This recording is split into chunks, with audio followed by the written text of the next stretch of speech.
I may come to regret this post, but here goes. As people who know me best are well aware, I prefer the deeper, more difficult conversations to the more superficial ones that we can get out of without ruffling any feathers. If you've been watching this channel, you may know that I've been making some posts about our political situation because I could see that from my perspective there was wisdom in what everyone brought to the table, from the most staunch MAGA supporter to the most avid progressive. Every one of us brings a certain wisdom to the table, and at the same time every one of us brings a certain level of distortion, or if you will, craziness, blind spots, foolishness, things that don't really hold up to reality. And I tried to talk about this. I tried to say what I could see a value in what MAGA was putting forth, and what I could see a value in what progressives, liberals, Democrats, all those are many different pieces of the same coalition, but what they were putting forth. And of course, I should have known, but all that really seems to have accomplished, and this is a very small channel, so this is on a very small scale, but all that seems to have accomplished was getting both sides pissed off at me. So I was thinking, it reminds me, we're like a community that's standing at the edge of the woods facing a forest fire that's raging towards our community and about to consume not only our forest, but our homes, our downtown, everything that we know and that we call life together. And what are we doing? We're standing here at the edge of this forest fire trying to argue about where someone else's property line begins and where mine ends, and who started this damn fire to begin with, and it's your fault. And if you'd listened to me, we never would have be in this mess to begin with. Our political parties have devolved into different factions that are all trying to discover which set of lies will be the most palatable, which set of lies will be the ones that get us reelected. It's astonishing. And I've come to the conclusion, for me, well, let me back up a step. I've seen for myself, and I know what it feels like personally to face the end of a delusion, the end to come face to face with something that I've done that wasn't working and that wasn't right. I've seen this, I've experienced this personally, and I've also experienced the benefits of facing my own stupidity, my own foolishness, my own naivete, my own wishful thinking, my own delusions, my own deceptiveness. I've learned the value of facing that. And I've learned the cost of not facing that. So what it looks like to me is that it's time to just come right out and say, our culture is not just going to collapse. Our culture is already in the advanced stages of collapse. It's falling down all around us. And we are squabbling about meaningless details, not always meaningless, but relatively meaningless based on the scale of the collapse and the implosion and the forest fire that we are facing. And I don't see any voices that are really coming to terms with this. I see voices that are trying to save our democracy, which is a lovely goal, but our democracy was never that great to begin with. And our democracy at this point literally can't keep the government open. We're like a fire department that doesn't know where the keys to the trucks are. It's just appalling.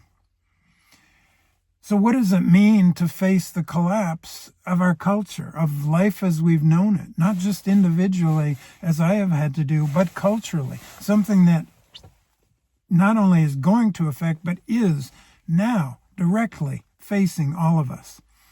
I'm not a dig a hole and save up beans and rice kind of guy. That's not my paradigm. That's not how I think about things. Although that may be a wise step, because it sure looks like all these ways, all these systems that we have been counting on to operate, to keep bringing us food and to keep bringing us the nuts and bolts and the parts for our cars and the phones that we need to communicate and do our banking and do virtually everything we do. We all count on these things that, to me, look increasingly precarious.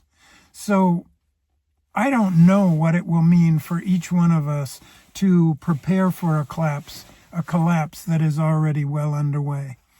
But what I'm suggesting is that to face the fact, in my opinion, my view, my experience, what I'm seeing, the fact that our culture is in a rapid state of decline, collapse, implosion. To face that best positions each of us individually and all of us collectively for what the effects of that collapse will be. I tried to speak to people about how they might want to look at what their role was in this collapse. And what I learned is that people want to hear where they're right. They want to be validated for their right, for where they are right. And they do not want to hear where they might be wrong or delusional or confused. Nobody wants to hear that, or precious damn few people want to hear that. So we cannot impose, I'm not here to impose this notion that the sky is falling, our culture is collapsing. I'm just here to say to anyone who wants to hear this message that if you start to face reality, because what we're doing now is not facing reality. We're trying to scurry around and say, how can we put this back together? How can we, well, it's burned up all these trees already, but how can we save the chicken house? Or how can we save that, this or that? If we stop trying to scurry around and protect things that are already well on their way to being burned to the ground, we can begin to relate more effectively, more responsively, more truthfully to what is actually happening. We cannot impose this on anyone. I cannot impose this viewpoint on anyone, and I don't wish to. I just wish to, for whatever reason, I'm moved to come and make this video today to say, let's get real. Our culture is collapsing. It is on fire. It is burning down. And each one of us, in acknowledging that, can begin to be more responsive and to find our place of well-being and wellness and perhaps even safety, even as the culture is collapsing around us. If you feel that things are wrong, if you feel like nobody is speaking the truth that you see happening, good for you. It's okay to admit that. It's not bad when a giant tree finally collapses. It may be a tree that we loved. It may be a tree that we sat under. It may be a tree that we fell in love under. But the collapse of that tree brings new light to the ground. New things can begin to grow. We are out of this flow of nature, the coming and the going of life, the death, the birth, the rebirth, the maturing, the death again. We are out of the flow with that. And if we can see and acknowledge and face the fact, in my view, again, that our culture is in fact collapsing, it is coming to an end, we will be in a far better position individually and to whatever extent we choose to collectively to respond to and live in whatever new reality may be coming forth beyond that collapse. Thank you for listening. If you like this, if you agree with this, if you disagree with this, please do like and subscribe and let me know if you want to hear more about this. Thank you so much for listening.